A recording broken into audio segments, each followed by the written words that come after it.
আল্লাহ আদম হাওয়া বানাইলা, হাইরে দুনিয়াতে পাঠাইলা। আল্লাহ আদম হাওয়া বানাইলা, ও গো দুনিয়াতে পাঠাইলা। 300 বছর কাদার পরে দোয়া কবুল, 300 বছর পরে দোয়া কবুল, আমার নবীর ওসিলায় লা ইলাহা।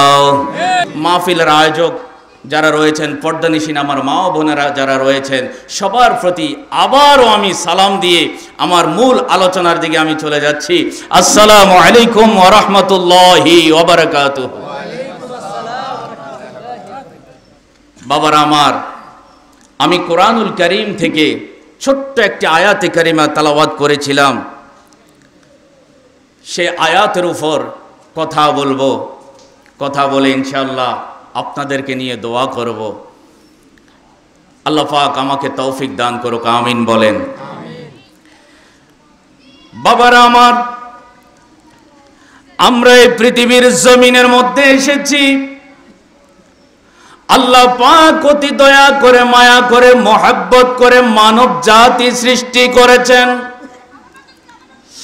আল্লাহ পাক রব্বুল আলামিন মানব জাতিকে সৃষ্টি করার পূর্বে বহু জাতি আল্লাহ পাক সৃষ্টি করেছেন আল্লাহ পাকের ইবাদত বন্দেগী করার জন্য। আল্লাহ রব্বুল আলামিন ফেরেশতাদেরকে দিয়ে আল্লাহর ইবাদত করিয়েছেন। আল্লাহ পাক রব্বুল আলামিন পরিশেষে ইচ্ছা করলেন পৃথিবীর জমিনের মধ্যে মানব জাতি সৃষ্টি করবেন। ওই মানব জাতি আল্লাহ পাকের ইবাদত বন্দেগী করবে, গোলামি করবে।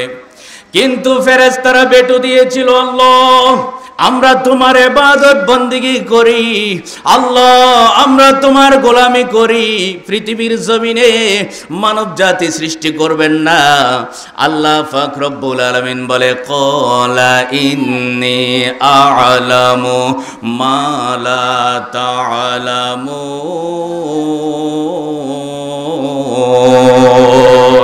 আল্লাহু আকবার। আল্লাহ রাব্বুল আলামিন বলে, বান্দা, হ্যাঁ ফেরেশতারা, আমি আল্লাহর চাইতে বড় তোমরা না। আমি আল্লাহ যা জানি তোমরা তা জানো না। আমি আল্লাহ আলিমুল গায়ব, আমি আল্লাহ গায়বের মালিক। আমি আল্লাহ যা জানি তোমরা তা জানো না। হ্যাঁ ফেরেশতারা, আমি ভালো করে জানি মানব জাতি যদি আমি আল্লাহ সৃষ্টি করে, ওই যে সোলাফুকরিয়া, এই যে এটা কি বাড়ি, সোলাফুকরিয়া পানবাড়ির মধ্যে একটা মাহফিল হবে কবরস্থানের বাসীদের স্মরণে, কবরস্থানবাসীদের মাগফিরাত কামনা করে। ওই জায়গার মধ্যে বসে বসে তারা কখনো বলবে আল্লাহু আকবার, কখনো বলবে সুবহানাল্লাহ, কখনো বলবে আলহামদুলিল্লাহ, কখনো বলবে লা ইলাহা ইল্লাল্লাহ, কখনো আমি আল্লাহর নাম, জাতি নাম আল্লাহ ধরে ডাক দিবে, আবার কখনো মাইকে এলান করবে আল্লাহু আকবার, আল্লাহু আকবার বলে বলে দৈনিক 5 বার তারা এলান করবে। এটা তোমরা ফেরেশতারা জানো না, আমি আল্লাহ ভালো করে জানি। এই জন্যই তো আমি আল্লাহ মোহাব্বত করে, অতি মায়া করে মানুষকে আমি আল্লাহ সৃষ্টি করেছি। জোরে বলেন সুবহানাল্লাহ, জোরে বলেন আল্লাহু আকবার। এই মানব জাতিকে আল্লাহ পাক রব্বুল আলামিন সৃষ্টি করেছেন। খলাকতুল জিন্না ওয়াল ইনসা ইল্লা লিয়াবুদুন। আল্লাহু আকবার। আল্লাহ পাক রব্বুল আলামিন বলেন, আমি আল্লাহ মানব জাতি এবং জিন জাতিকে সৃষ্টি করেছি একমাত্র আমি আল্লাহ রব্বুল আলামিনের ইবাদত করার জন্য। জোরে বলেন সুবহানাল্লাহ, জোরে বলেন। মানুষ ইবাদত করবে কার? একমাত্র ইবাদত কার? সেজদা দিবে কাকে? আল্লাহকে। পৃথিবীর কাউকে সেজদা দেওয়া যাবে না। একমাত্র আল্লাহর গোলামি করার জন্য আল্লাহ পাক আমাদেরকে পাঠাইছে। আমার বাবারা, গভীর মনোযোগ। ইনশাআল্লাহ আমি একটি কথাও আমার বানোয়াটি কোনো কথা বলবো না, রেকর্ড হচ্ছে, আপনারা সামনে আছেন। এখানে তো অনেক লোক আছে ফুরান, যারা আমাকে খুব স্নেহ করতেন, আপনারা জানেন আমি বানোয়াটি কথা কম বলি, বিষয়ভিত্তিক কথা বলি। ইনশাআল্লাহ যে আয়াত নিয়েছি ওই আয়াতের কথা বলে ইনশাআল্লাহ আমি আপনাদের থেকে বিদায় নিব। আমি বিষয়ভিত্তিক ছাড়া কথা বলা পছন্দ করি না। যতটুকু যেখানেই কথা বলি ইনশাআল্লাহ কিছু না কিছু তথ্যভিত্তিক আলোচনা নিয়ে আপনাদের সামনে হাজির হই। আলহামদুলিল্লাহ বলেন। আল্লাহ যেন তৌফিক দান করে ভবিষ্যতেও এভাবে চালাই যাইতে পারি। আল্লাহ যেন হায়াতে তৈয়বা নসিব করে, আমিন বলেন। আল্লাহ রাব্বুল আলামিন মানব জাতিকে সৃষ্টি করলেন আল্লাহর ইবাদত বন্দেগী করার জন্য। কারণ আমরা পৃথিবীতে এসেছি শুধু আল্লাহর গোলামি করার জন্য। বলতে পারেন হুজুর আমি তো দিনমজুর, আমি শুধু খেতে খামারে কাজ করি, আমি দোকানে থাকি, আমি বিভিন্ন জায়গায় থাকি, ইবাদত বন্দেগীটা আমি ঠিক মতো করতে পারি না।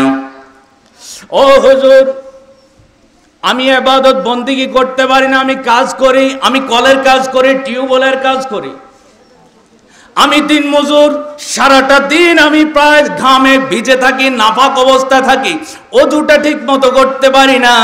হুজুর আমি তাহলে ইবাদত বন্দেগী করব কিভাবে? আমি কি তাহলে জাহান্নামে যাব নাকি? আল্লাহর নবী সাল্লাল্লাহু আলাইহি ওয়াসাল্লাম আপনাকে খুব ছোট্টভাবে সুন্দরভাবে আপনার জীবন গঠন করার জন্য আপনাকে সুন্দর মতো দিন ইসলাম বাতায় দিয়েছে। দিন ইসলামের মধ্যে কোনো বাড়াবাড়ি নাই, কমতি নাই।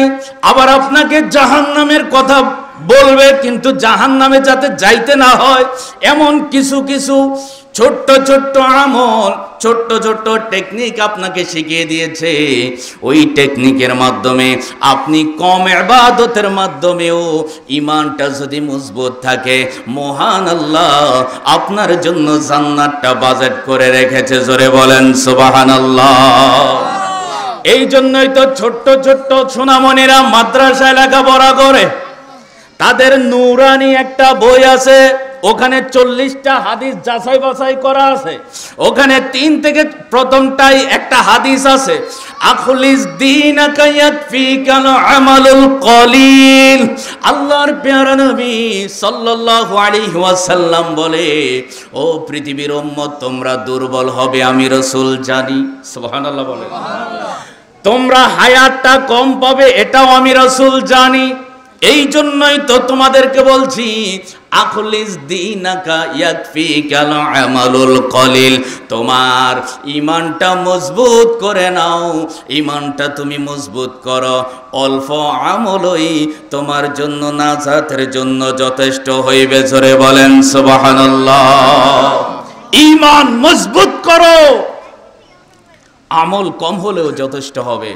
ঈমান দুর্বল, আপনার ব্যবসা প্রতিষ্ঠান হোক, ডাক্তারি লাইন হোক, দোকানদারি লাইন হোক, বিসমিল্লাহির রহমানির রহিম বলে যখন আপনার কাজটা শুরু করবেন, শেষ করার সাথে সাথে আপনি যখন আলহামদুলিল্লাহ বলবেন, আমার নবী বলে পুরা কাজটাই তোমার জন্য ইবাদত হয়ে গেল। জোরে বলেন সুবহানাল্লাহ। আল্লাহু আকবার। করছেন আপনার নিজের কাজ, আমার নবী বলে আপনার কাজটাই আপনার ইবাদত। সুবহানাল্লাহ বলেন। শুধু শর্ত শুরুতে বিসমিল্লাহ, শেষ হলে আলহামদুলিল্লাহ। আপনার পুরা কাজ আপনার জন্য ইবাদত। মারহাবা বলেন না? আপনারা কি বেজার হয়ে যাচ্ছেন? বাবারা আমার, এই দুনিয়াটা আমার আপনার জন্য একেবারে ছোট্ট। এই ছোট্ট সময়ে আপনাকে বেশি ইবাদত করতে হবে। সেই টেকনিকটাই হলো, আপনি যত কঠিন কাজ, যত সহজ কাজ, যে কোনো কাজ, যদি কাজটা হালাল হয়, আবার মদ খাওয়া না, গাঁজা খাওয়া না, যে আপনি গাঁজা খাওয়া শুরু করছেন বিসমিল্লাহ বলে, শেষ হয়ে গেছে আলহামদুলিল্লাহ বলছেন, এটা ইবাদত হবে না, এটা ইবাদত হবে না, বরং এটা ইসলাম নিয়ে তামাশা হবে।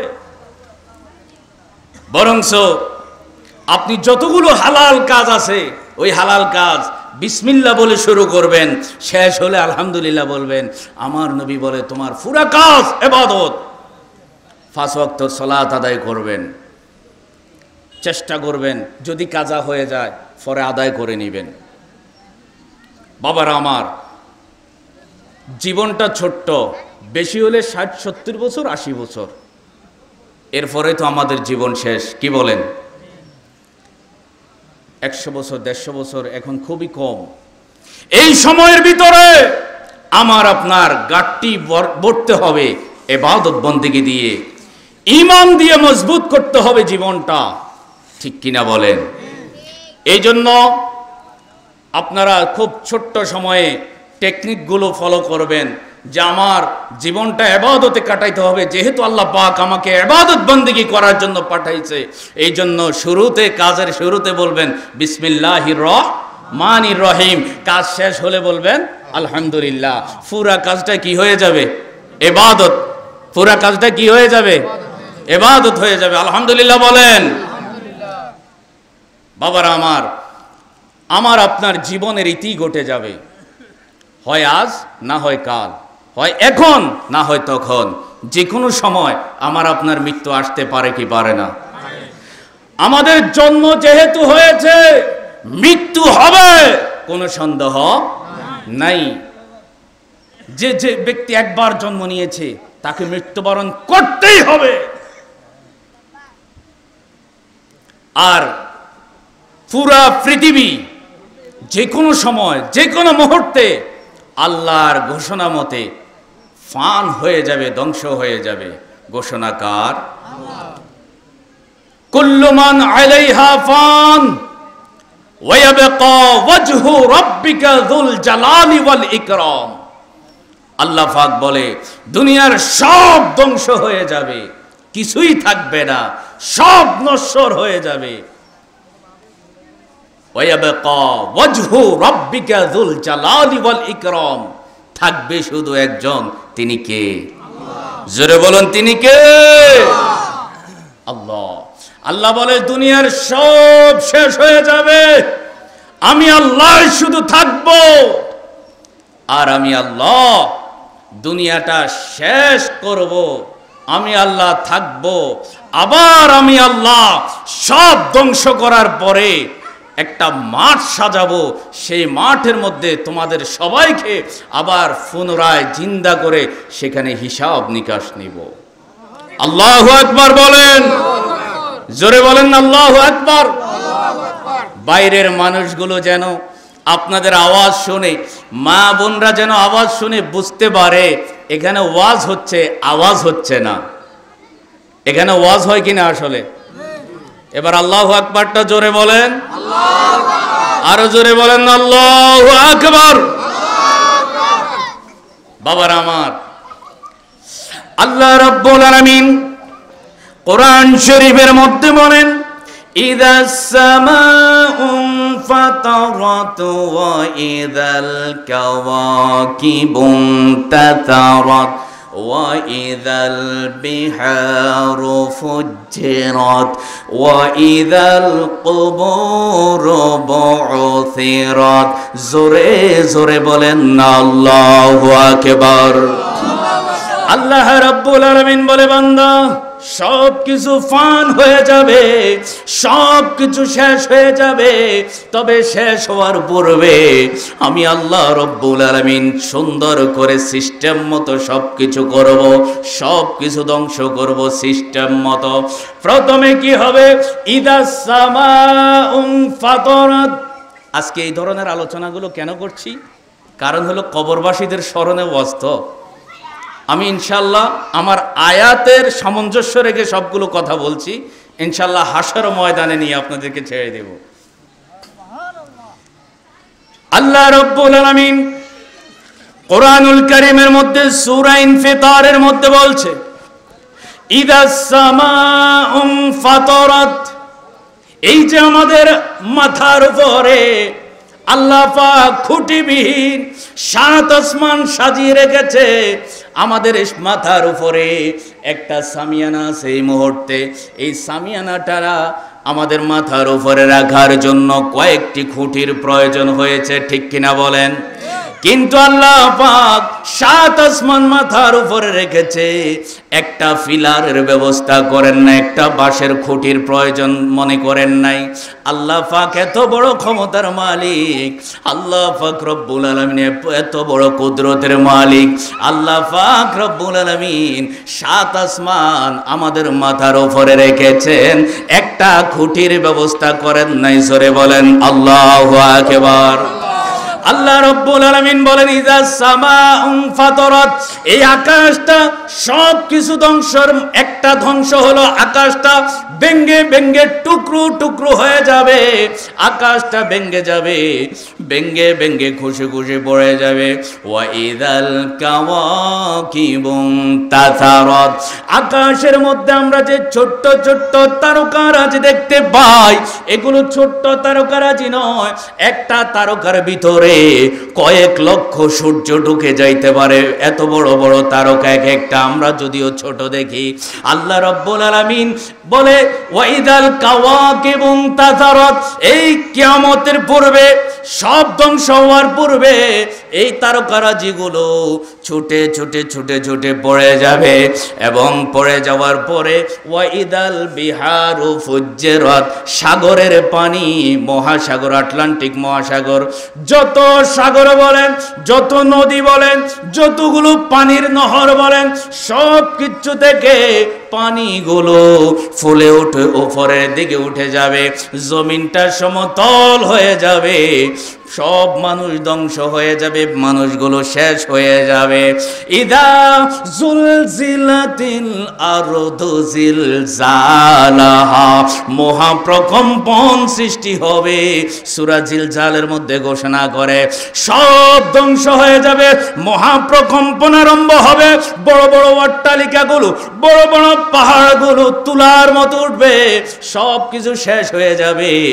এরপরে জমিনটা যখন সমতল হয়ে যাবে, ওয়াইদাল কুবুর বু'থিরাত, তখনই আবার এই যে আজকে কবরের মধ্যে মানুষগুলো শুয়ে আছে, আমরাও তো কবর দেশে চলে যাব, কিয়ামতের পূর্বে আবার এই কবর থেকে মানুষগুলো মাটির ভিতর থেকে যেমনি ভাবে একটা বীজ থেকে চারা অঙ্কুরিত হয়, এমনি ভাবে কবরের তলদেশ থেকে মানুষগুলো এইভাবে উঠতে থাকবে। জোরে বলেন সুবহানাল্লাহ, বলেন আল্লাহু আকবার।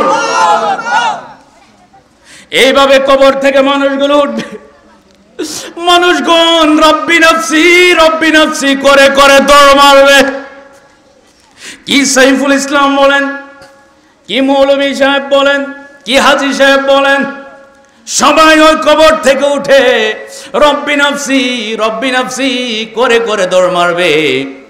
কেউ বা কবরের মধ্যে থাকতে পারবে না, সবাই কবর থেকে উঠে এইভাবে দৌড় মারবে, আর দৌড় দিয়ে এমন একটা জায়গা হাজির হবে, যেই জায়গার মধ্যে ফামাইয়া আমাল মিসকালা যাররাতিন খায়রান ইয়ারা ওয়া মাইয়া আমাল মিসকালা যাররাতিন শাররান ইয়ারা, যেই জায়গার মধ্যে যাররা যাররা ভালো মন্দের হিসাব হবে, আপনি যদি দুনিয়ার বুকের মধ্যে থেকে যাররা পরিমাণ ছোট্ট একটা ভালো কাজও করেন, তার প্রতিদান দুনিয়ার মানুষ আপনাকে না দিলেও হাসরের ময়দানে আমার আল্লাহ আপনার উপর কৃপণতা করবে না।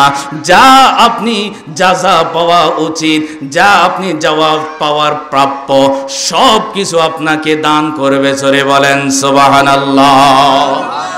আর যদি দুনিয়ার বুকে যারা পরিমাণ অন্যায় কাজ করেন, আমি যদিও আপনার অপরাধটা দেখি না, মৌলভী সাহেবও অপরাধ দেখে না, আমাদের ডাক্তার সলিমুল্লাহ সাহেবও অপরাধ দেখে না, আপনারাও হাজী সাহেব অপরাধ দেখে না, জোরে বলেন অপরাধটা দেখে কে? ওই আল্লাহ বলে হাসর ময়দানে তোমার আঙ্গুলগুলো কথা বলবে, তোমার জবান অটোমেটিক খুলে যাবে, পায়ের আঙ্গুলের জবানগুলো খুলে যাবে, তোমার যতগুলো কর্ম রয়েছে অপরাধের ওইগুলো তোমার বিপক্ষে সাক্ষী দেবে। ওই দিন তুমি অস্বীকার করতে পারবে না, অস্বীকার করলো তোমার হাত সাক্ষী দেবে, তোমার পাও সাক্ষী দেবে, তোমার অপরাধের বস্তুগুলো সাক্ষী দেবে, ওইগুলো তোমার বিপক্ষে দাঁড়িয়ে যাবে। আমার আল্লাহ বলে যতটুকু অপরাধ করেছো তার শাস্তি সেই দিন তোমাকে কড়া গন্ডা হিসাব করে দেওয়া হবে। জোরে বলেন আল্লাহু আকবার।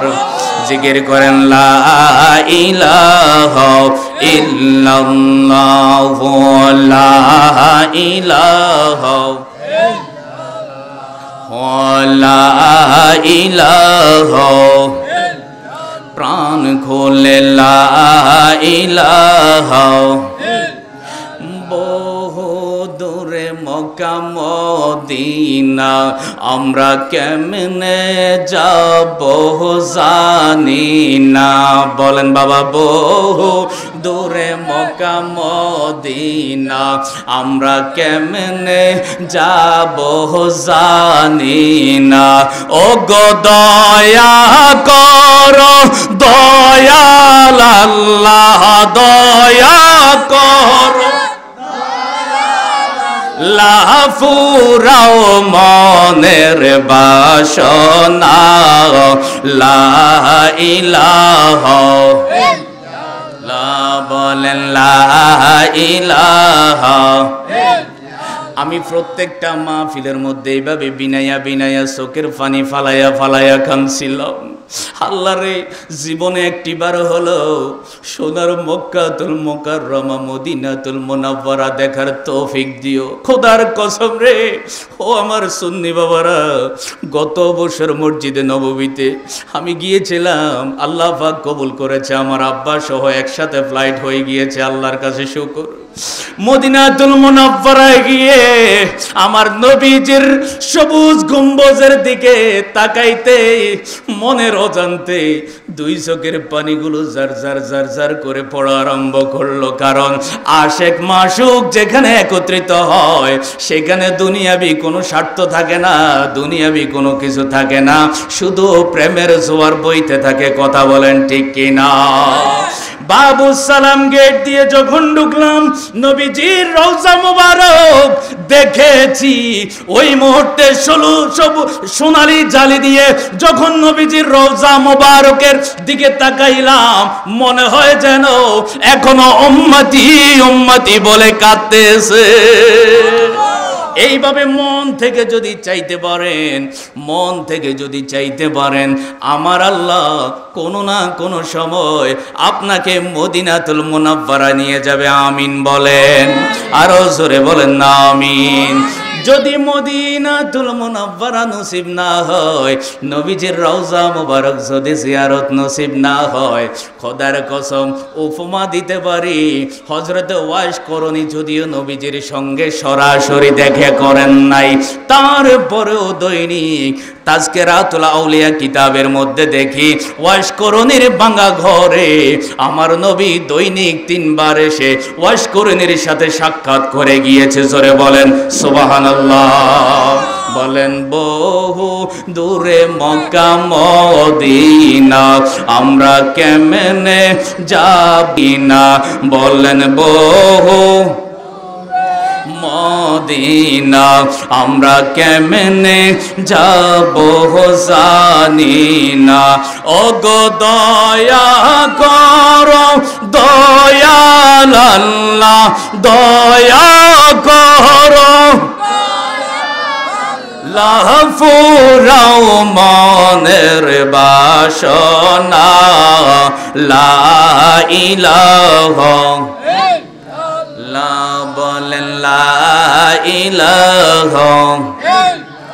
আল্লাহ আদম হাওয়া বানাইলা, হায়রে দুনিয়াতে পাঠাইলা। আল্লাহ আদম হাওয়া বানাইলা, ও গো দুনিয়াতে পাঠাইলা। 300 বছর কাদার পরে দোয়া কবুল, 300 বছর পরে দোয়া কবুল, আমার নবীর ওসিলা ইলাহা ইলাহা লা বলেন লা ইলাহা, প্রাণ খুলে লা ইলাহা, মোহাব্বত লা ইলাহা। বাবা নামাজ রোজা সাইরহনা, ও গো বাবা মায়ের খেদমত ভুইল না। হায়রে নামাজ রোজা সাইরহনা, ও গো বাবা মায়ের খেদমত ভুইল না। আমার নবীর দরুদ সাইরনা, বাইরে নবীর দরুদ না, হায় হায় নবীর মিলাদ বইল না। লা ইলাহা লা জোরে লা ইলাহা লা ইলাহা ইল্লাল্লাহু মুহাম্মাদুর রাসূলুল্লাহ সাল্লাল্লাহু আলাইহি ওয়াসাল্লাম। তাহলে আমার বাবা বলেছিলাম দুনিয়াবাসীর সব শেষ হয়ে যাবে, সব ধ্বংস হয়ে যাবে।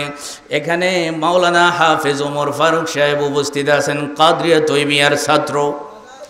আল্লাহ পাক রব্বুল আলামিন মানুষকে 2টা কিয়ামত দেয়। কয়টা কিয়ামত? একটা কিয়ামত সব সময় ঘটে, আরেকটা ঘটবে। কথা বুঝেন? একটা কিয়ামত ঘটে, ঘটমান, আরেকটা ঘটবে। হুজুর একটা ঘটে কিভাবে? আল্লাহ পাক রব্বুল আলামিন কোরআনুল কারীমের মধ্যে বলেছেন, কুল্লু নাফসিন যায়িকাতুল মাউত। আল্লাহু আকবার। আল্লাহ রাব্বুল আলামিন বলে প্রত্যেকটা প্রাণী মৃত্যুর স্বাদ গ্রহণ করবে। হাদিস শরীফের মধ্যে এসেছে, যেই দিন যার মৃত্যু সেই দিন তার জন্য কিয়ামত। আল্লাহু আকবার বলে। যেই দিন যার মৃত্যু বাবা, সেই দিন তার জন্য কিয়ামত। এটাকে বলা হয় কিয়ামতের সুগরা। আরেকটা কিয়ামত হবে ইদা যুলজিলাতিল আরদু জিলজালাহা, যেদিন মহাপ্রকম্পন হবে। ওই যে কিছুক্ষণ আগে বলেছি কুল্লু মান আলাইহা ফান, সব যেদিন শেষ হবে ওই দিন হচ্ছে বড় কিয়ামত, কিয়ামতে কবরা। আল্লাহু আকবার বলেন। এই মানুষের জীবনে 2টা কিয়ামত। একটা কিয়ামত যেদিন যার মৃত্যু, ওই দিন তার জন্য কিয়ামত। ওই দিন মা তার কাছে আপন থাকে না। যেদিন মৃত্যুবরণ করবে, আমার আপনার কাছে আজরাইল আসবে, এমপি সাহেবের কাছে আসবে, মন্ত্রী সাহেবের কাছে আসবে, ওয়ার্ড মেম্বার কাছে আসবে, আমার আব্বার কাছেও আসবে, আমার কাছেও আসবে। না হুজুর দেই ছাড় দিবে? আল্লাহ কি বলবেন, না এরে এতে তো হুজুর, এতারে ছাড় দাও, এতারে মারার দরকার নাই। এটা কি হইব নি? এই পৃথিবীতে অসংখ্য পয়গম্বর এসেছে, বাবা আদম আলাইহিস সালাম থেকে শুরু করে আমার আপনার নবী, দু জাহানের বাদশা নবী মুহাম্মাদুর রাসূলুল্লাহ সাল্লাল্লাহু আলাইহি ওয়াসাল্লাম। অসংখ্য পয়গম্বর নবী রাসূল পৃথিবীর জমিনে এসেছে। আপনারা বলেন দেখি, জাহিরি ভাবে কেউ দুনিয়ায় আসেনি? কথা বললেন? আপনারা কথা বললে আমি বলতে পারবো। এই মুহূর্তে ঈসা নবী আসেনি? নাই, নাই। ডাইরেক্ট কথা বলেন, ইনডাইরেক্ট বলার দরকার নাই, ডাইরেক্ট যেটা। কবরে আসেনি? আছে, কবরে চলে গেছে, এটা চিরন্তন সত্য। বাবা আদম আলাইহিস সালাম পৃথিবীর জমিনে এসেছে, আল্লাহ পাক যেই দায়িত্ব দিয়ে পাঠিয়েছেন, দায়িত্ব শেষ, দুনিয়া থেকে নিয়ে গিয়েছেন। মুসা কালিমুল্লাহ পৃথিবীর জমিনে এসেছে, দায়িত্ব দিয়ে পাঠিয়েছে, দায়িত্ব শেষ, আল্লাহ পাক আবার নিয়ে গিয়েছে। ইব্রাহিম ও খলিলুল্লাহ, ইসমাঈল ও জবিউল্লাহ, ঈসা রূহুল্লাহ, এইভাবে অসংখ্য পয়গম্বর পৃথিবীর জমিনে দায়িত্ব নিয়ে এসেছেন, দায়িত্ব শেষ, আল্লাহ পাক আবার সম্মানের সাথে নিয়ে গিয়েছে। বলেন বাবা, কোন পয়গম্বর দুনিয়াতে থাকতে পারছে? থাকতে পারে নাই। আবার আমার নবী চলে গিয়েছে প্রায় ১৫০০ বছর। এর মধ্যে কত সাহাবায়ে কেরাম দুনিয়াতে এসেছে, তাবেঈন এসেছে, তাবেঈন এসেছে, 4 মাযহাবের ইমাম এসেছে, 4 তরিকার ইমাম এসেছে, কাদরিয়া, চিশতিয়া, নকশবন্দিয়া, মুজাদ্দিদিয়া, 4 তরিকার ইমাম, হানাফি, শাফিঈ, মালিকি, হাম্বলি, 4 মাযহাবের ইমাম, 4 তরিকার ওলিয়া উলিয়া। কতজন দুনিয়ার বুকে এসেছে, ইসলামের খেদমত করেছে, দুনিয়া ও আখিরাতের কথা মানুষকে শুনিয়েছে, আল্লাহর কথা বলেছে, রসুলের কথা বলেছে, বলা শেষ, যার যার দায়িত্ব শেষ, আল্লাহ পাক আবার তাকে নিয়ে গিয়েছেন। এবার আপনারা জোরে জোরে বলেন, আমরা যারা এখানে হাজির হয়েছি, আমরাও একদিন দুনিয়া ছেড়ে চলে যাইতে হবে কি হবে না? যেদিন যাওয়ার সময় হবে, লা ইস্তাখিরুনা সাআতাও ওয়ালা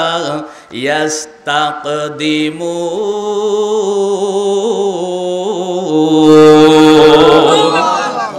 আল্লাহ পাক রব্বুল আলামিন বলে, বান্দা, তোমাকে নির্দিষ্ট সময় দিয়ে আমি আল্লাহ দুনিয়ার মধ্যে পাঠিয়েছি।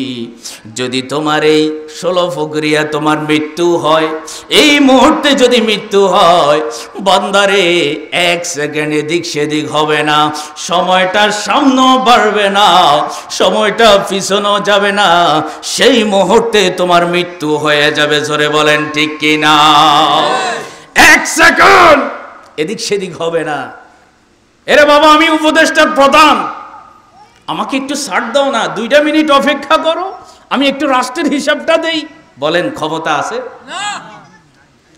পৃথিবীর শুরু থেকে কিয়ামত পর্যন্ত কোন মানুষকে সুযোগ দেওয়া হবে না, তবে একজনকে সুযোগ দেওয়া হয়েছিল, তিনার ইচ্ছার উপরে ছেড়ে দিয়েছিল।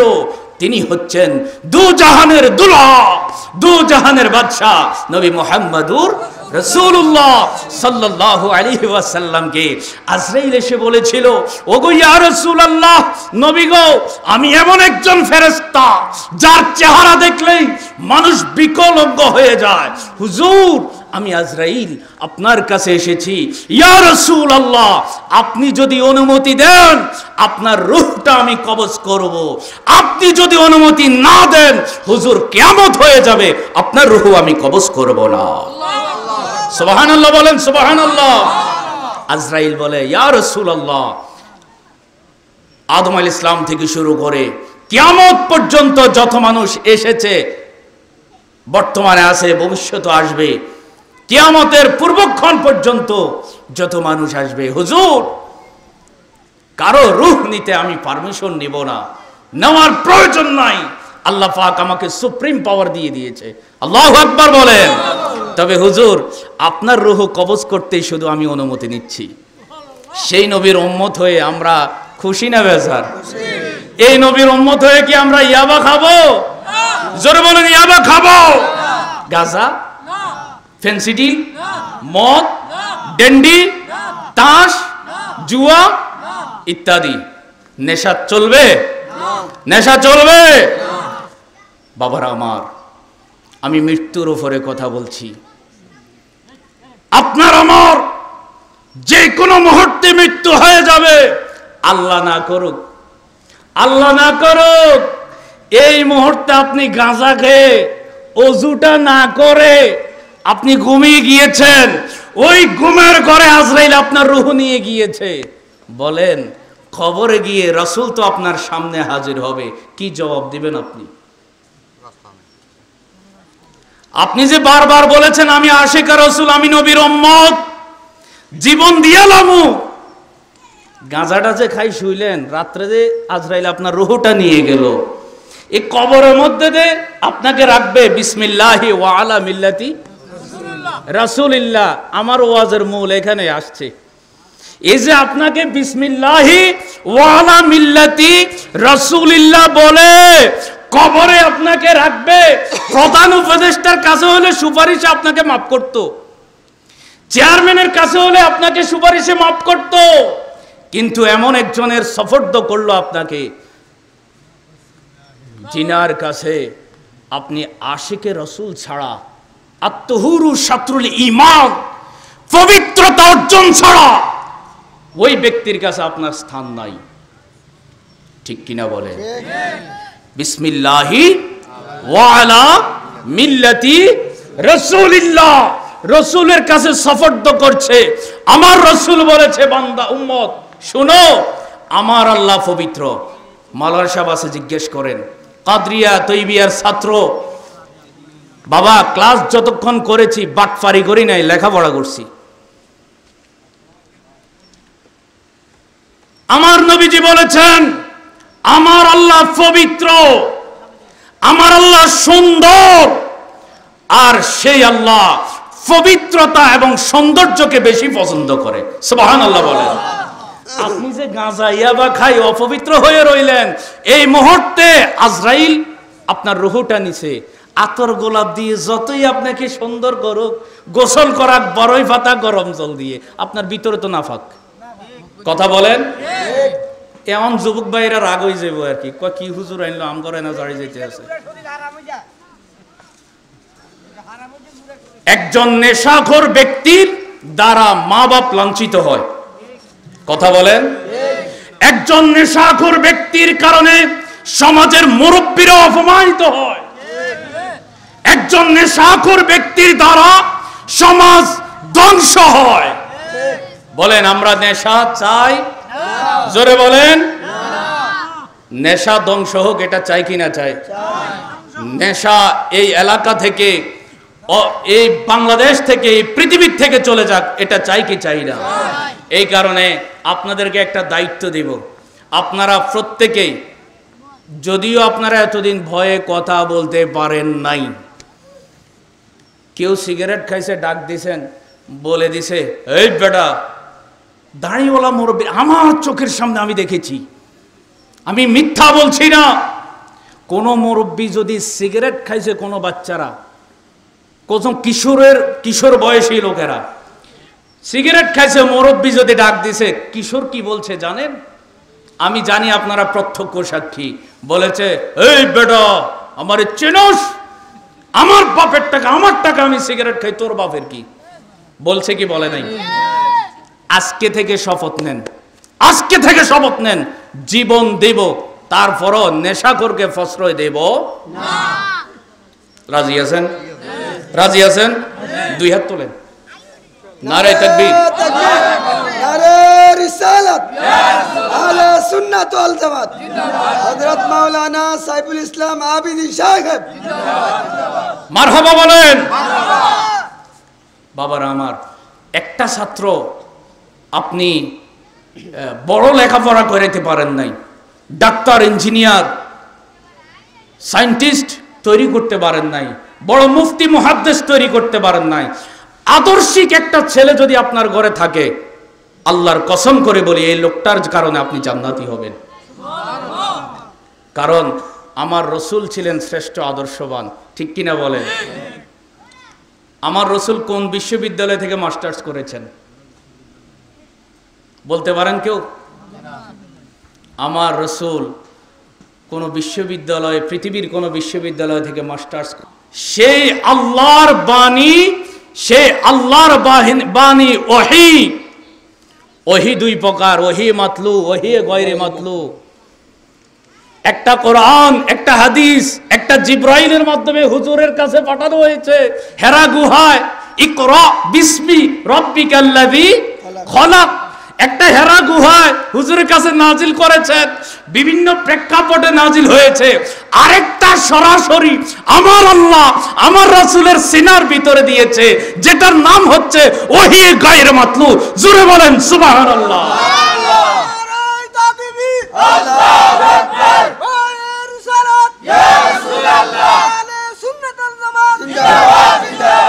মারহাবা বলেন, মারহাবা। আমার রাসূল তিনি সাধারণ ব্যক্তি নয়, তিনি আল্লাহ পাকের দোস্ত হাবিবুল্লাহ। জোরে বলেন মারহাবা। সেই রাসূলের জবান মোবারকের বাণী যদি কেউ ঘরের ভিতরে অন্তত লেখাপড়া না থাকুক, শুধু এটাকে মহাব্বত করে, তাহলে ওই ব্যক্তির সম্মান আল্লাহ পাক দুনিয়া ও আখিরাতে বাড়িয়ে দেয়। মারহাবা বলেন। ওই ব্যক্তি জিরো থেকে হিরো হয়ে যাবে। বানানোর মালিক কে? আল্লাহ। আল্লাহ। এই জন্যই তো আমি প্রায় ওয়াজে একটা উদাহরণ দিই। হযরতে বাবা শাহজালাল ইয়ামানি রাদিয়াল্লাহু তাআলা আনহু বলেন, তিনি বাংলাদেশের কোন বিশ্ববিদ্যালয়ে লেখাপড়া করেছেন? করেছেন?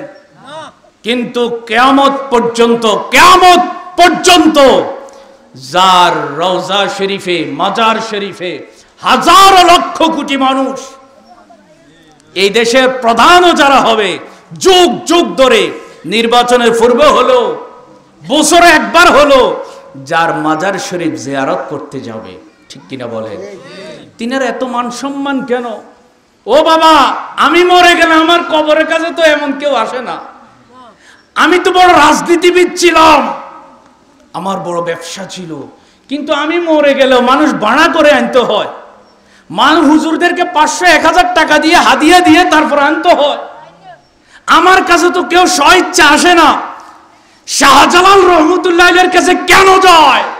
শাহজালাল রহমতুল্লাহ আলাইহি বলবে, এই জন্য আমার কবরে কিয়ামত পর্যন্ত মানুষ আসবে, কারণ আমার জীবনটা রাসূলের প্রেমে, রাসূলের আদর্শে, কোরআনের পথে, দ্বীন ইসলামের পথে কাটিয়েছি বিদায় কিয়ামত পর্যন্ত মানুষ আমার কবরে আসবে।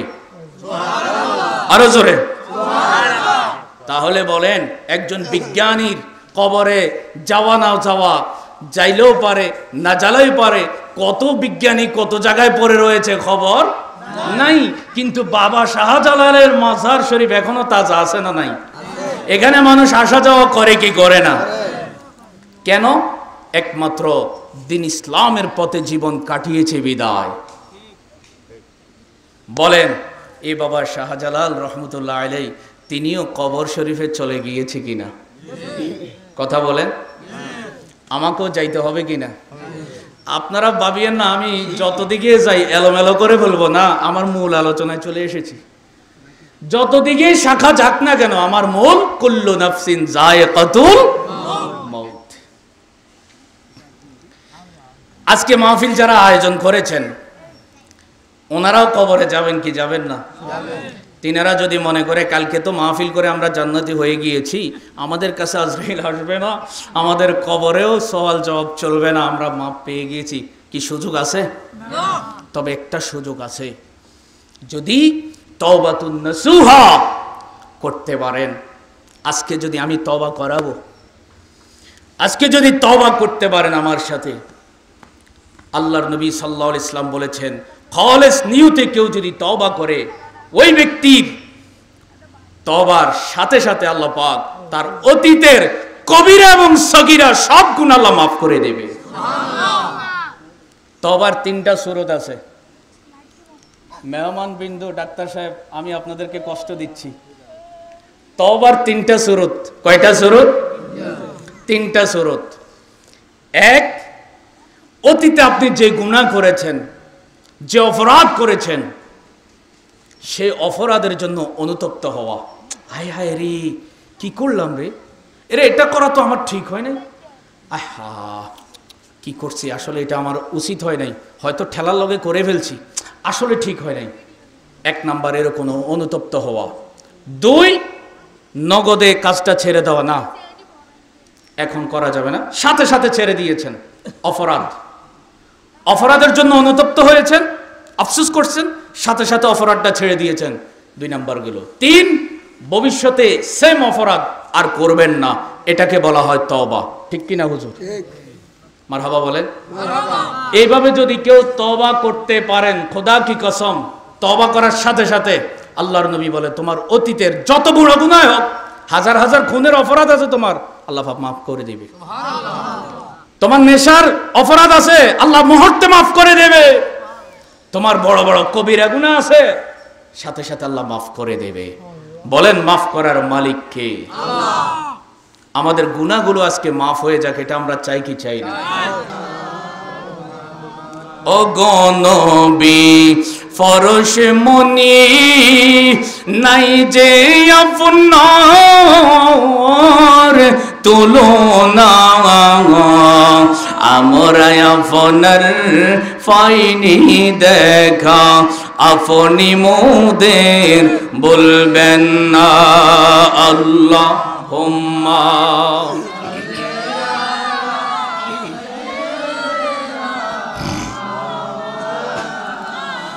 মুহাম্মদ ওয়া আলা আলি সাইয়্যিদিনা।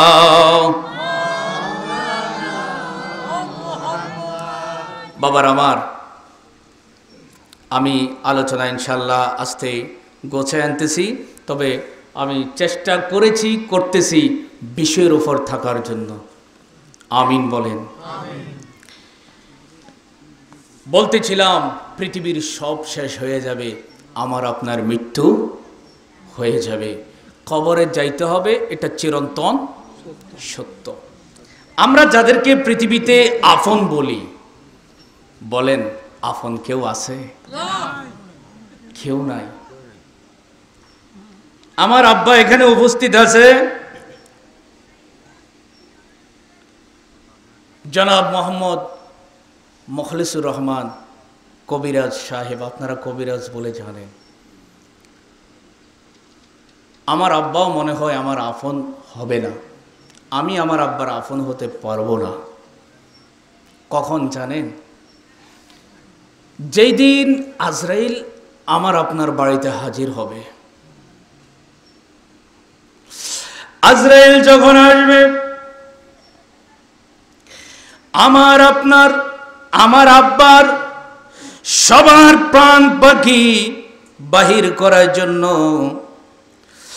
আমার আপনার বাড়িতে যখন আজরাইল আসবে, সাইফুল ইসলাম আবিদি আল কাদরি সে চিনবে না, মাওলানা উমর ফারুক চিনবে না, কবিরাজ চিনবে না, ডাক্তার চিনবে না, তার শুধু শাজারাতুল ইয়াকিন নামে গাছের পাতার মধ্যে যেই নামটা থাকবে, ওই নামটা ওই বাড়িতে উপস্থিত হয়ে যাবে। এখানে বড় লোক নাই, ছোট লোক নাই, গরিব নাই, অর্থশালী নাই, গরিব নাই, অসহায় নাই, বিকলাঙ্গ নাই, সুস্থ স্বাভাবিক নাই, মার্শাল বডি নাই।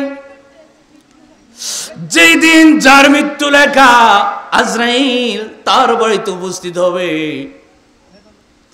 যার মৃত্যু হবে তার আগ থেকে একটু টের পেয়ে যাবে, তার শরীরটা জানি কেমন কেমন করবে, তার ভুলানের রোগ হয়ে যাবে, ডান দিকে যাইতে লইলে বাম দিকে চলে যাবে, কোথাও যদি মোবাইলটা রাখে সেই মোবাইলটা কোথায় রেখেছে সে ভুলে যাবে, মোবাইলটা কোথায় রেখেছে এটা সে ভুলে যাবে,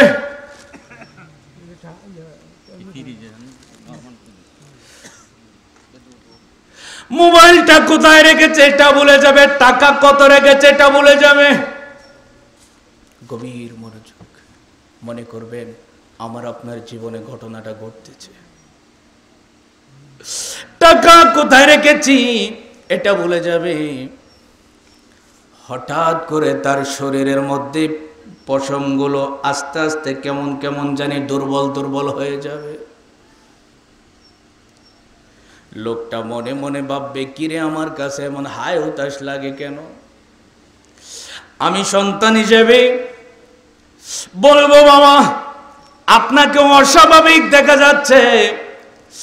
বাবা বলবে, সন্তান রে আমার কাছে কেমন কেমন জানি লাগে।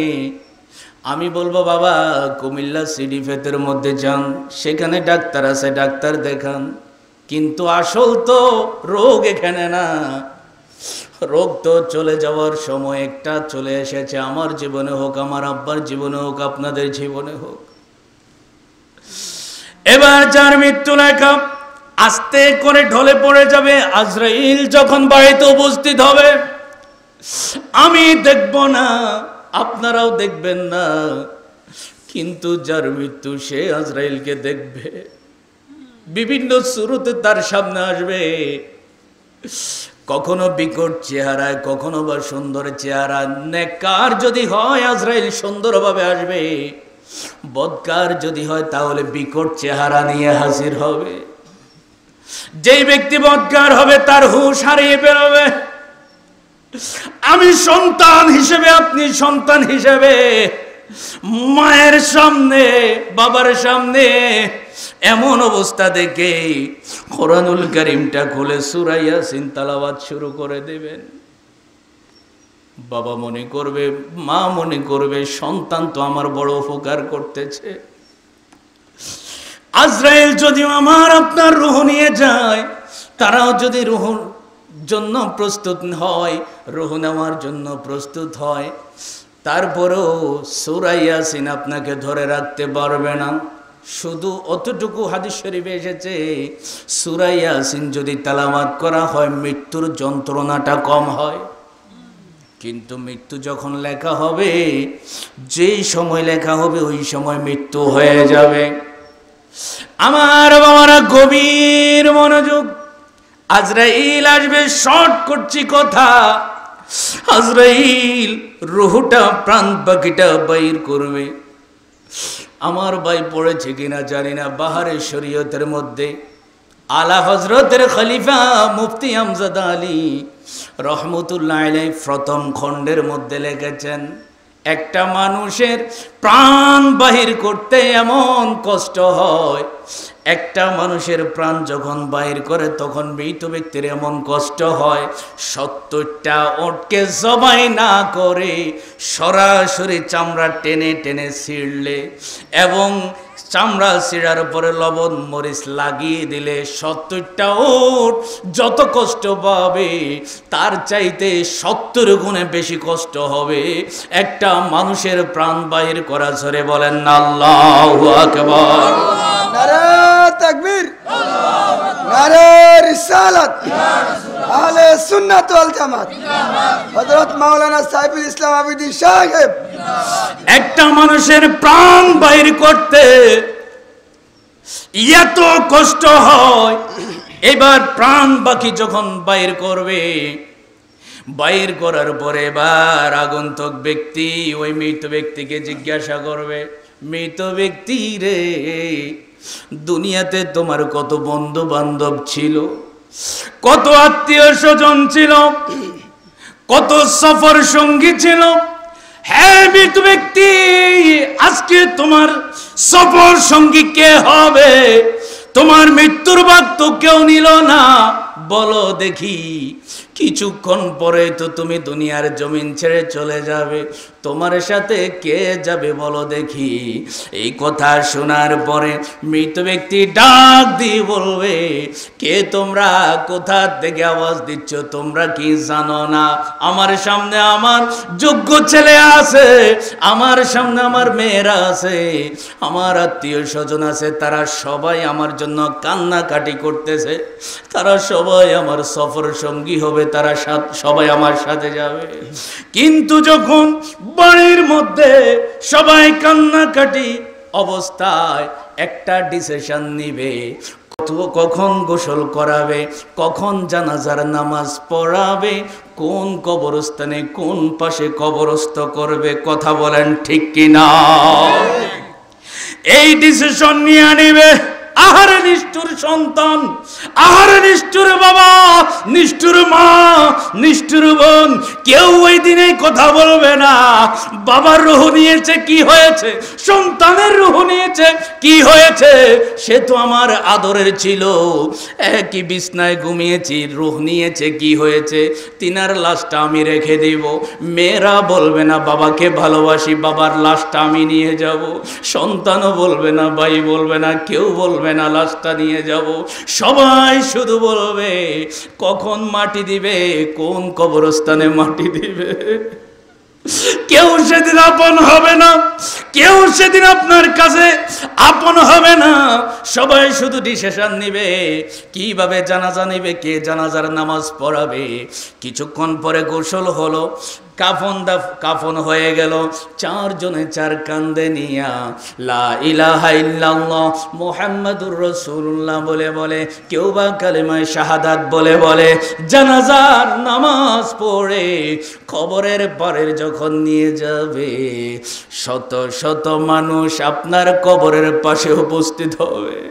কবরের পারে পশ্চিম পারে তিনজন মানুষ, আবার কবরের ভিতরে তিনজন মানুষ দাঁড়িয়ে এভাবে আপনার আমার লাশ রিসিভ করবে। আবার আগন্তুক ব্যক্তি উপর থেকে এলান করবে, আমরা কেউ শুনবো না, মৃত ব্যক্তি শুনবে, ডাক দিবে, হ্যাঁ মৃত ব্যক্তি, এই যে তোমার আশপাশে কত মানুষ, কবরের উপরে তিনজন, কবরের ভিতরে তিনজন, তোমার লাশ দিচ্ছে, তিনজনে রিসিভ করছে, রিসিভ করে কবরে রাখতেছে। মৃত ব্যক্তি রে, তোর সফর সঙ্গী কে হবে? মৃত ব্যক্তি ডাক দিবে, কে গো তুমি আমাকে বলছো? তুমি কি জানো না এই যে তিনজন মানুষ কবরেই নেমে গিয়েছে আমার সঙ্গী হওয়ার জন্য, এই তিনজন তো আমার সঙ্গী হবে, তুমি কেন বারবার এলান করছো? এই মৃত ব্যক্তির বড় সাহস আছে, বলতে থাকবে, আমিও বলতে থাকবো, আপনি বলতে থাকবেন, এই তিনজন ব্যক্তি সফর সঙ্গী হবে।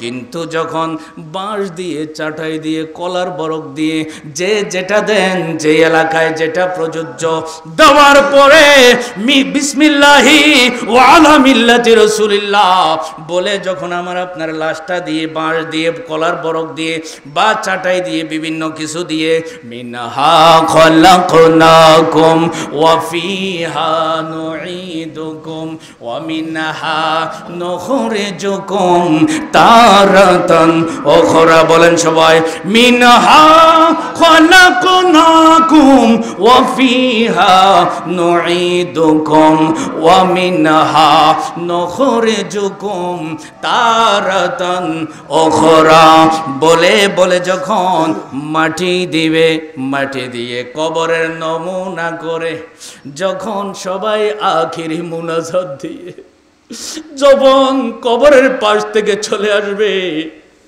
এবার আবার আগন্তুক ব্যক্তি ডাক দিবে, হে আগন্তুক, এ মৃত ব্যক্তি, কে তোমার সফর সঙ্গী হয়েছে?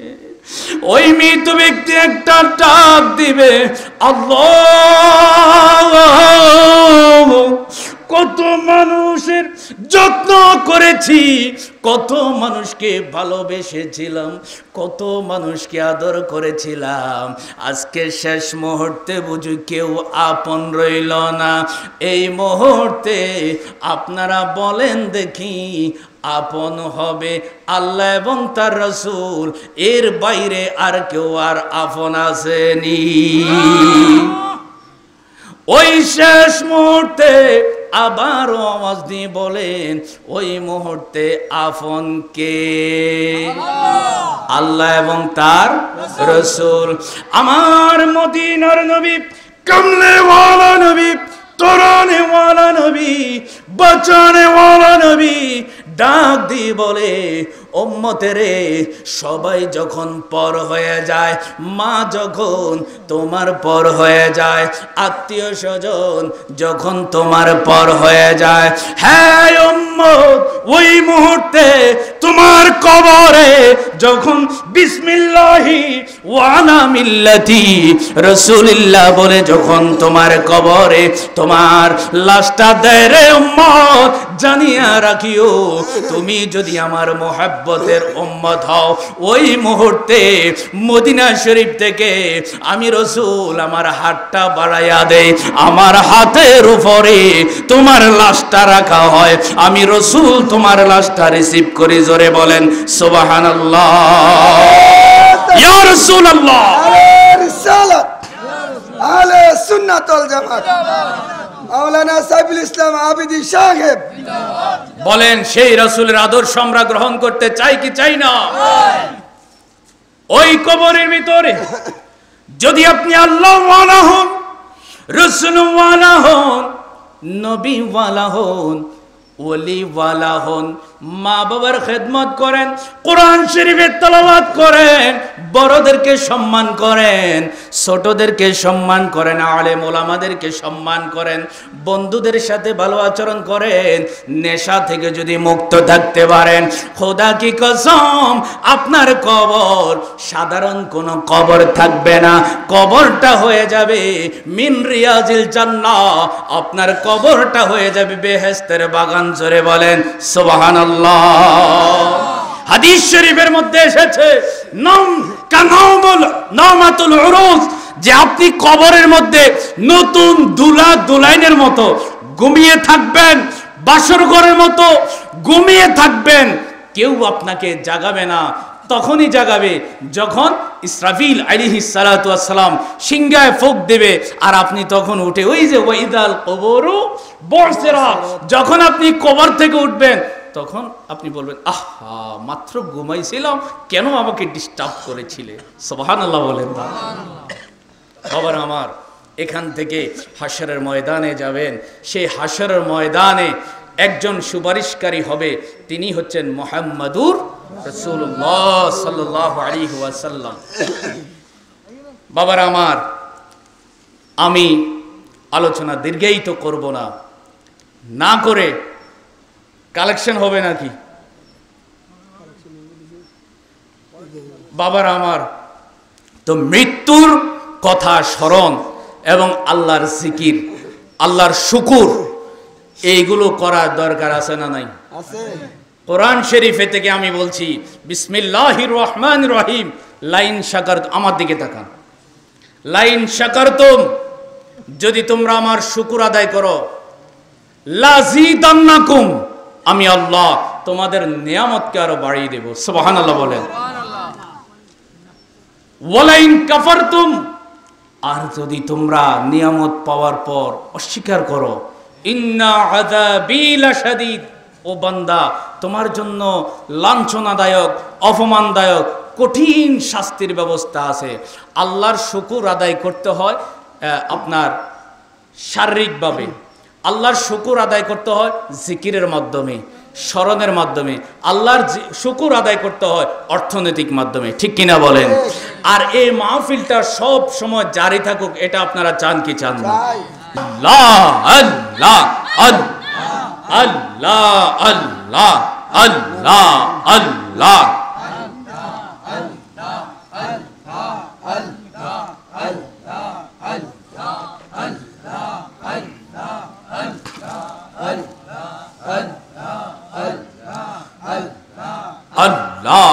আল্লাহ। ও গো ইলাহি, তোমার মতো দরদি কেউ নাই, আল্লাহ আল্লাহ। তোমার মতো দরদি কেউ নাই, ও গো ইলাহি, তোমার মতো দরদি কেউ নাই, তোমার মতো দরদি কেউ নাই, ও গো ইলাহি, তোমার মতো দরদি কেউ নাই, আল্লাহ আল্লাহ। ও গো ইলাহি, আল্লাহ আল্লাহ। পিতা মাতার মন ভরে পাঠা ইলামতরি গর্বে জরায়ুতে দিয়াছিল ঠাই আল্লাহ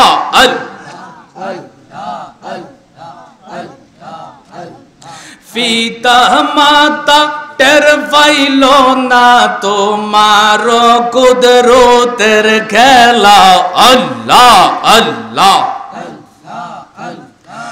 আলিমুল গায়বে তোমার শান গয়েলাহি তোমার মতো দরদি কেউ নাই তোমার মতো দরদি কেউ নাই গয়েলাহি তোমার মতো দরদি কেউ নাই আল্লাহ আল্লাহ আল্লাহ আল্লাহ আল্লাহ আল্লাহ ও গোয়েলাহি আল্লাহ আল্লাহ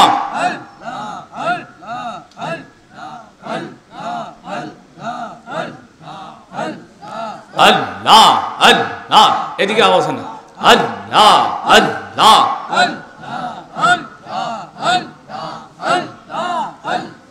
আল্লাহ আল্লাহ কি সুন্দর দেহ বানাইয়া এইব বেদিলা পাঠাইয়া তাই তো আমরা করতাছি বড়াই আল্লাহ ও গোয়েলাহি আল্লাহ কি সুন্দর দেহ বানাইয়া এইব বেদিলা পাঠাইয়া তাই তো আমরা করতাছি বড়াই আল্লাহ আল্লাহ মরণ কথা স্মরণ হয় না আল্লাহ আল্লাহ মরণ কথা স্মরণ হয় না চির কাল কেউ বেঁচে রয় না আল্লাহ মরণ কথা স্মরণ হয় না চির কাল কেউ বেঁচে রয় না কোন দিন জানি সাইফুলে মইরা যায় ও গোয়েলাহি তোমার মতন দরদি কেউ নাই তোমার মতন দরদি কেউ নাই ও গোয়েলাহি তোমার মতন দরদি কেউ নাই আল্লাহ আল্লাহ আল্লাহ ও গোয়েলাহি আল্লাহ আল্লাহ পিতা মাতার মন বলে পাঠা ইলামতরি গর্বে জরায়ুতে দিয়াছিল ঠাই আল্লাহ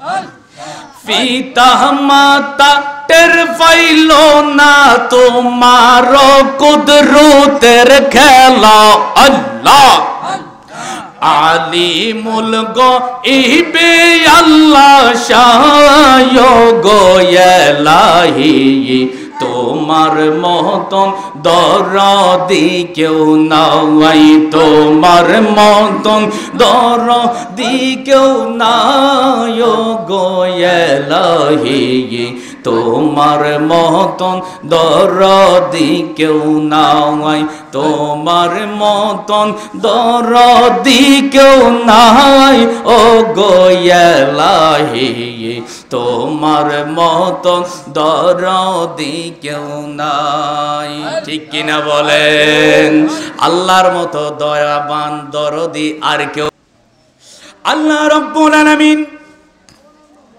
কুরআনুল কারীমের মধ্যে বলেছে আমার আপনার লাশ কবরের মধ্যে দিবে আমার আপনার লাশ আবার কবর থেকে উঠবে, ঠিক কিনা বলেন? আমার মূল আলোচনা আবার গেলাম। এই কবর থেকে ওয়াইদাল কুবুর বু'থিরাত, কবর থেকে মানুষ উঠবে। ওঠার পরে রব্বি নাফসি করে দৌড় মারবে। দৌড় দিতে দিতে দিতে দিতে একটা মাঠের মধ্যে সবাই সমবেত হবে। মাঠটা কোথায় হবে? কেউ বলে আরাফাতের মাঠ থেকে বিশাল পৃথিবীর জমিনটাকে প্রশস্ত করে দিবে। একটা তথ্য জেনে নেন, এটা হয়তো আপনারা শুনেছেন, আমি জানি না, হয়তো বা শুনেছেন। হাসর মাঠ কোথায় হবে? এই যে দুনিয়ার শুরু থেকে কিয়ামত পর্যন্ত অসংখ্য মিলিয়ন বিলিয়ন মানুষ দুনিয়ায় এসেছে, এই জমিনে কি আটবে? হাসর মাঠ, এই যে আরাফাতের মাঠ, একটা মত, এই আরাফাতের মাঠ থেকে জমিনটাকে প্রশস্ত করে দেওয়া হবে। কত প্রশস্ত এটা আল্লাহ পাক ভালো জানে, সুবহানাল্লাহ বলেন। কেমন প্রশস্ত করতে হবে আপনি দেখেন, একটা হিসাব করলে আপনারা আশ্চর্য হয়ে যাবেন। ফুলসেরাতের ফুল, হুজুর কত বছরের রাস্তা? 30,000 বছরের রাস্তা। দেখেন আপনারা আশ্চর্য হয়ে যাবেন। এই জমিন থেকে প্রথম আসমানের যে গ্যাপ, এই গ্যাপের দূরত্ব হলো 500 বছর রাস্তা। কত বছর? 500 বছর। প্রথম আসমানের যে গ্যাপ দৈর্ঘ্যটা, মানে ভারিত্বটা, এটা হচ্ছে 500 বছর রাস্তা। এখান থেকে দ্বিতীয় আসমানের যে গ্যাপ, এটা হলো 500 বছর রাস্তা। আবার দ্বিতীয় আসমানের যেই ভারিত্বটা, এটা 500 বছর রাস্তা। এভাবে 7 আসমান, 7 আসমানের 7টা গ্যাপ, 7 আসমানে হলো 5 7 35, তাহলে 3500। আবার গ্যাপটা ধরেন 3500, প্রত্যেকটা আসমানের মধ্যখানে গ্যাপ, তাইলে এখানে 3500, তাহলে 3500 যোগ হলে 7000। তাহলে 7000-এর লগে যদি আরো 7000 যোগ করি, তারপরও হয় কত? 14। তাহলে 7 জমিনের ভারিত্ব, দূরত্ব আর উপরের দিকে দূরত্ব, তাহলে 7 7 মোট হয় কত? 14,000 বছরের রাস্তা উপরে এবং নিচে। কিন্তু শুধু ফুলসেরাতের ফলটাই হলো 30,000 বছর রাস্তা। আল্লাহু আকবার বলেন। এত অস্তে মানি না, আরো জোরে, আরো জোরে। এই যে হাসর মাঠ কায়েম হবে, বিচার হবে, ফুলসেরাতের ফুল আমরা পাড়ি দিতে হবে। যেই ফুলসেরাতের পুল হবে তলোয়ারের চাইতে আরো ধার, চুলের চাইতে আরো চিকন, এই ফুলটা হবে 30,000 বছরের রাস্তা। আমরা একটা হিসাব করলে দেখতে পাই 7 আসমান আর 7 জমিনের যে দূরত্ব, এটা হয় 14,000 বছরের রাস্তা। আমরা দেখতে পাই শুধু হাসর মাঠের পুরা মাঠটা বাদ দিলাম, শুধু ফুলসেরাতের ফুলটার দূরত্বই হলো 30,000 বছর। তাহলে দেখা যায় আমাদের 7 আসমান 7 জমিন মিলেও শুধু ফুলসেরাতের ফুলটার দূরত্ব হয় না। তাহলে এবার দেখেন আমার আল্লাহ হাসর মাঠটা কত বড় করবে। আল্লাহু আকবার বলেন। এই হাসর মাঠে আমি আপনি উঠতে হবে, সেখানে বিচার হবে, আমাদের যারা যারা হিসাব হবে। সেই দিন কেউ আমাদের আপন হবে না, সবাই রব্বি নাফসি করবেন, যার যার আমল হিসেবে বিচার হবে। তবে একজন ওকালতি করবে আল্লাহর হুকুম মতো, জিনার আগেই ফরমেশন দিয়ে দিয়েছেন দুনিয়া থাকা অবস্থায় আল্লাহর হাবিব দো জাহানের বাদশাহ নবী মুহাম্মদুর রাসূলুল্লাহ সাল্লাল্লাহু আলাইহি ওয়াসাল্লাম হাসরের ময়দানে উম্মতদেরকে সুপারিশ করবে। ওই যে আমার ওয়াজ, এটার মধ্যেই ঘুরে ফিরে আমি থাকি। ওই যে প্রথমে বললাম আখলিস দীনাকা ইয়াকফিকাল আমালুল কলিল, ঈমানটাকে মজবুত রাখেন। আমল অল্প করলেও এটার মধ্যে আল্লাহ পাক আপনাকে সওয়াব বেশি দিবে, ঈমানের কারণে আপনাকে আল্লাহ পাক নাজাত দিয়ে দিবে। এই ঈমানের কারণে, ঈমান মজবুত থাকার কারণে আমার আল্লাহ আপনাকে আল্লাহর হাবিবের উসিলায় সুপারিশ দিয়ে জান্নাতে দিয়ে দেবে। সুবহানাল্লাহ। মুসলিম শরীফের একটি হাদিস, মুসলিম শরীফের হাদিস, আল্লাহর নবী সাল্লাল্লাহু আলাইহি ওয়াসাল্লাম বলেন যে আপনার জীবনে যদি কবিরা গুনাহ থাকে, কিছুক্ষণ আগে আমি বলেছিলাম কবিরা গুনার জন্য আপনি তওবা করবেন, কিন্তু মুসলিম শরীফের একটি হাদিস, যদিও সনদ দিক থেকে দুর্বল, কিন্তু হাদিস তো আল্লাহর নবী সাল্লাল্লাহু আলাইহি ওয়াসাল্লাম বলেছেন যে তোমার যদি জীবনে কবিরা গুনাহ থাকে, যদি কবিরা গুনাহ থাকে, তারপরও আল্লাহর নবী সাল্লাল্লাহু আলাইহি ওয়াসাল্লাম তোমাকে সুপারিশ করে আল্লাহর গোশাকে পানি করে দিয়ে জান্নাত দিয়ে দিবে। সুবহানাল্লাহ। আর জোরে বলেন সুবহানাল্লাহ। এরপরও আল্লাহ পাক রব্বুল আলামিন হাশরের ময়দানের মধ্যে আপনার আমার যাররা যাররা হিসাব নেবেন, বিচার হবে, অনেকে জাহান্নামবাসী হয়ে যাবে।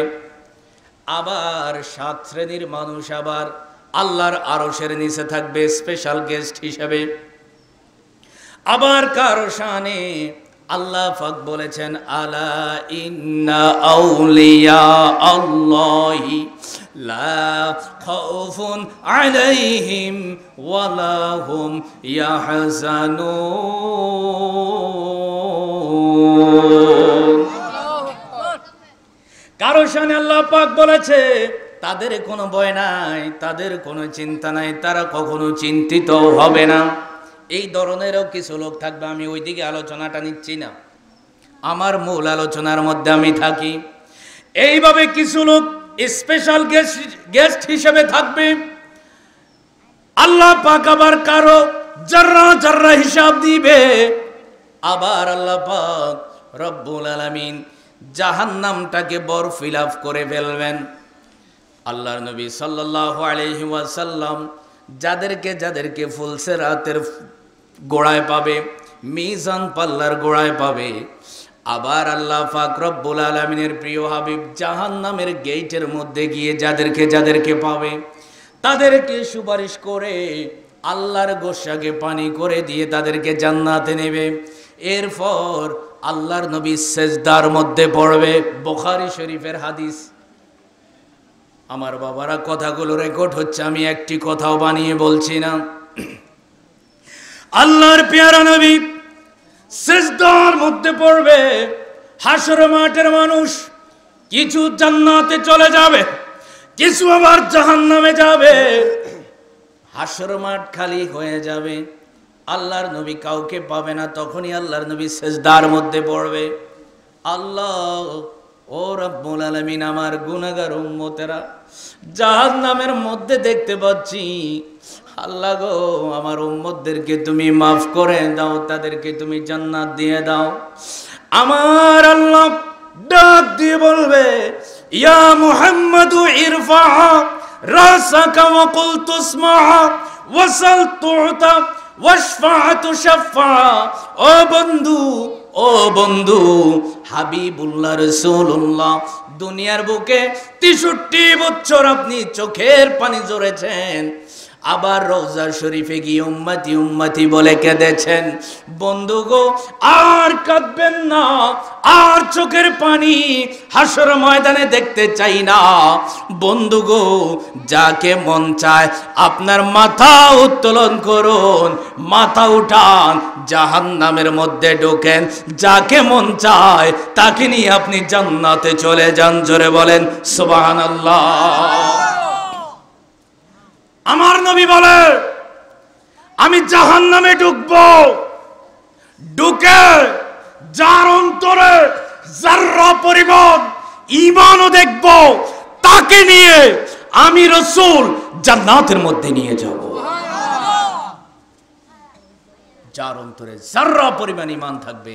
ওই দিন এই কথা বলে নাই হুজুর সাল্লাল্লাহু আলাইহি ওয়াসাল্লাম, এই কথা বলে নাই যার ছোট্ট আমল থাকবে তাকে নিয়ে জান্নাতে যাব, বরঞ্চ বলেছে যার অন্তরে যাররা পরিমাণ ঈমান থাকবে তাকে নিয়ে জান্নাতে যাব। সুবহানাল্লাহ বলেন। এই কারণে ঈমান মজবুত রাখার দরকার আছে না নাই? আল্লাহর জিকির করার দরকার আছে না নাই? মনে রাখবেন, আপনার ঈমানটাকে ঠুস করে দিতে পারে আপনার বাম দুধের 2 আঙ্গুল নিচে লতিফায়ে কলব। এই কলবের ভিতরে যে শয়তান বসে আছে, ওই শয়তান যে কোনো সময় আপনার ঈমানটা ঠুস করে দিতে পারে। এই কারণে আপনাদেরকে বলছি, ওই শয়তানের বিরুদ্ধে আপনাদেরকে জিহাদ ঘোষণা করতে হবে। ওই শয়তানের বিরুদ্ধে জিহাদের একটা হাতিয়ার হলো লা ইলাহা ইল্লাল্লাহ। সব সময় জিকির করবেন, হাঁটতে বসতে খাইতে, এবং হালাল কাজগুলো করার শুরুতে বলবেন বিসমিল্লাহির রহমানির রহিম, কাজের শেষে বলবেন আলহামদুলিল্লাহ। ইনশাআল্লাহ শয়তান কখনো আপনাকে ধোঁকা দিতে পারবে না। বাবারা, আলোচনা যত লিঙ্গার করব তত মানুষ কিছু ঘুমিয়ে গিয়েছে, কিছু চলে যাবে, কিছু বিরক্ত হয়ে যাবে, লেবু বেশি চিপলে তিতা হয়ে যায়, ঠিক কিনা বলেন? এই কারণে আমার বাবারা গভীর রাত্র পর্যন্ত, আমি বলেছি যে 11টা বাজে যেন মাহফিল শেষ করে দেওয়া হয়। 11টার ভিতরে ইনশাল্লাহ আমাদের আখেরি মুনাজাত হয়ে যাওয়ার জন্য আমি বারবার কমিটিকে অনুরোধ করেছি, কিন্তু এখন 11টা 11 বাজে। ইনশাআল্লাহ আমরা কিছুক্ষণের মধ্যেই মিলাদ শরীফ পড়ে আখেরি মুনাজাত দিয়ে দিব। আমিন বলেন। আপনাদেরকে একটা আমল দিয়ে দিচ্ছি, যে আমলটি করলে আপনি আমার দয়াল নবীজিকে স্বপ্নে দেখবেন। আমলটির কথা বলবো? বলবো? বলেন ও মদিনার মাটি রে, তুই যে বড় খাটি রে, আমার নবীর কারণে, বলে না আমার নবীর কারণে, ছিলে তুমি আসরি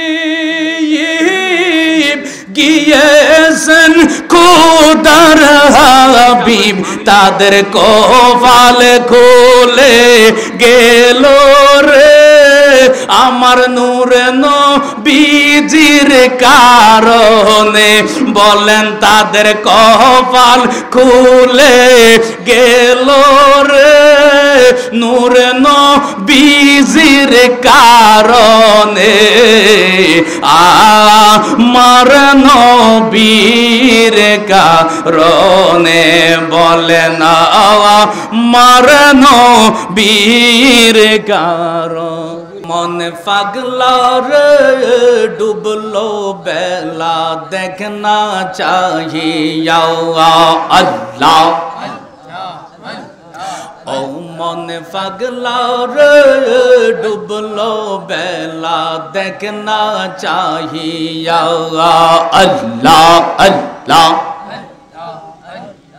পরপারের ডাক পড়িলে, পরপারের ডাক পড়িলে, পার হবি মনে কি লইয়া, ডুবলো বেলা দেখনা চাহিয়া আল্লাহ আল্লাহ আল্লাহ।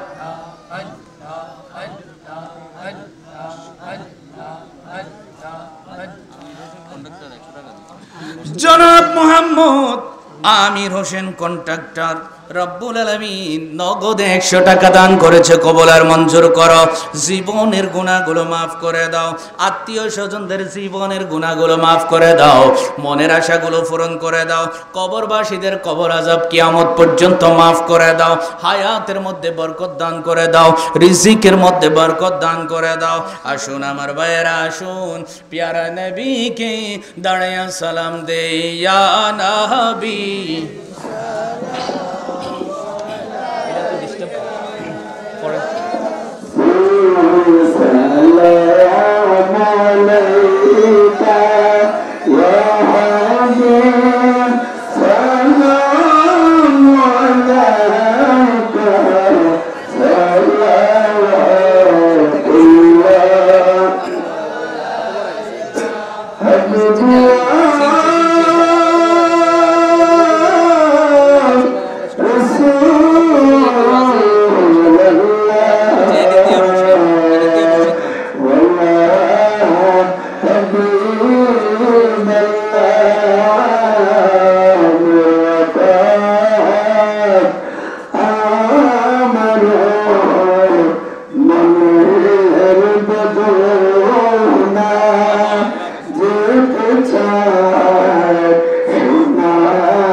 أنت ربي لا إله إلا أنت خلقتني وأنا عبدك وأنا على عهدك ووعدك ما استطعت أعوذ بك من شر ما صنعت أبوء لك بنعمتك علي وأبوء بذنبي فاغفر لي فإنه لا يغفر الذنوب إلا أنت।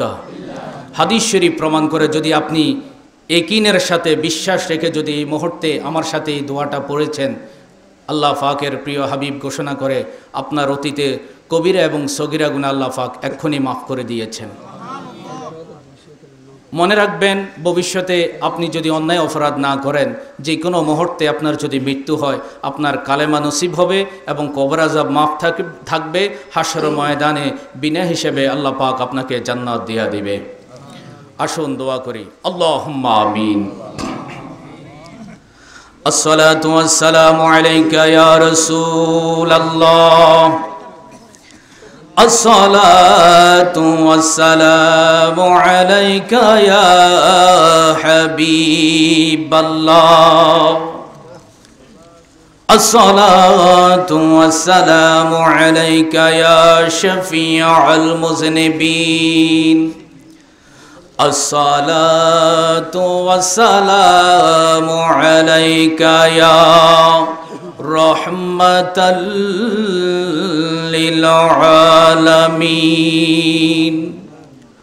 রব্বানা যালামনা আনফুসানা ওয়া ইল্লাম তাগফির লানা ওয়া তারহামনা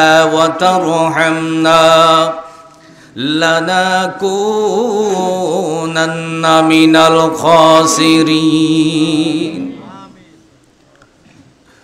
সবাই জীবনের গুনাহগুলো স্মরণ করে মনে করবেন আমার আপনার জীবনটা বড় বরবাদ হয়ে গিয়েছে। গুনাহ পাহাড় পরিমাণ সাগরের পানি পরিমাণ গুনাহ। কিন্তু কোরআনুল কারীমের মধ্যে শুনেছি মহান আল্লাহর নাম গাফুরুর রহিম। আমরা গুনাহ করব, এটা আমাদের বৈশিষ্ট্য, স্বভাব। আল্লাহ রাব্বুল আলামিন আমাদের গুনাহগুলো ক্ষমা করবে, এটা আমার আল্লাহ তাআলার বড় গুণ। আমাদের গুনাহ আছে, গুনাহগুলো স্মরণ করে করে আল্লাহর দরবারে বিনয়া বিনয়া একটু বলেন রব্বানা ও রব্বানা ও রব্বানা যালামনা ও যালামনা ও যালামনা। কত গুনাহ করিয়াছি রব্বানা, কত গুনাহ করিয়াছি রব্বানা,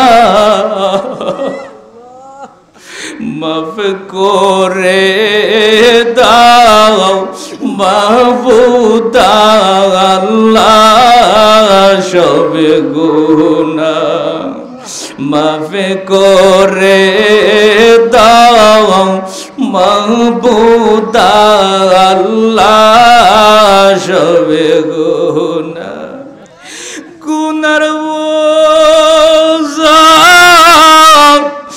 মাথায় লইয়া কান্দেছি আল্লাহ। আমার আল্লাহরে তিনবার ডাক দেন আল্লাহ, আর মোহাব্বতে ডাক দেন আল্লাহ। আল্লাহ আল্লাহ আমাদের গুনাহ মাফ করে দাও রে আল্লাহ। আল্লাহ আমাদের গুনাহ আছে, আল্লাহ তুমিও তো ক্ষমাকারী রে মালিক। আল্লাহ মাহফিলের মধ্যে সবাই গুনাহ নিয়ে এসেছে রে আল্লাহ।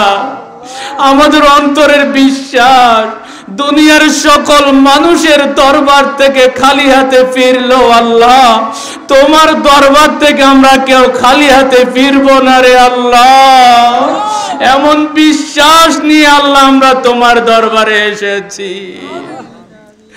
গুনার বোঝা মাথায় লইয়া কান্দেছি, মাফ করে দাও মাহবুব আল্লাহ ইলাহি, মাফ করে দাও মাহবুব আল্লাহ ইলাহি। আয় রব্বুল আলামিন আল্লাহ 16 ফুকরিয়া রব্বুল আলামিন কি বাড়ি? আল্লাহ তাআলা বান বাড়ির মধ্যে বসে আমার এলাকা আল্লাহ তাআলা বাইন বাড়ির কবরস্থানের কবরবাসীদের স্মরণে বার্ষিক ওয়াজ ও দোয়ার মাহফিলের মধ্যে বসে আল্লাহ তাআলা সন্ধ্যা থেকে এই পর্যন্ত অনেক আলোচনা হয়েছে মিলাদুন নবী সাল্লাল্লাহু আলাইহি ওয়াসাল্লামের উপরে, আলোচনা হয়েছে রব্বুল আলামিন কবরবাসীদের স্মরণে, আলোচনা হয়েছে মৃত্যু সম্পর্কে আল্লাহ তোমার গুণগান, তোমার হাবিবের দুরূদ শরীফ গুণগান, আউলিয়া কেরামের শান, কবরবাসী আখিরাতের সম্পর্কে, দুনিয়া সম্পর্কে অনেক আলোচনা হয়েছে। রব্বুল আলামিন মেহেরবানি করে আল্লাহ তোমার হাবিবের উসিলায় এই মাহফিলের মুনাজাতকে কবুল আর মঞ্জুর করে নাও।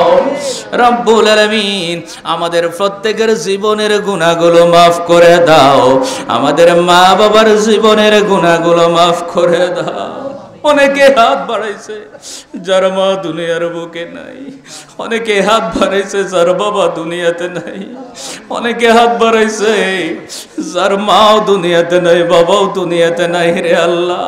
চির এতিম হয়ে আল্লাহ এমন সন্তান হাত বাড়াইছে আল্লাহ রাব্বুল আলামিন যাদের মা অন্ধকার কবরে চলে গেছে, যাদের বাবা অন্ধকার কবরে চলে গেছে, আজকের মাহফিলের উসিলায় রে মাবুদ প্রত্যেকের মা বাবার জীবনের গুনাহ মাফ করে দিয়ে, যাদের মা বাবা অন্ধকার কবর দেশে শুয়ে আছে তাদের মা বাবার কবরগুলোকে রওজাতুম মিন রিয়াজুল জান্নাহ বানায়া দাও।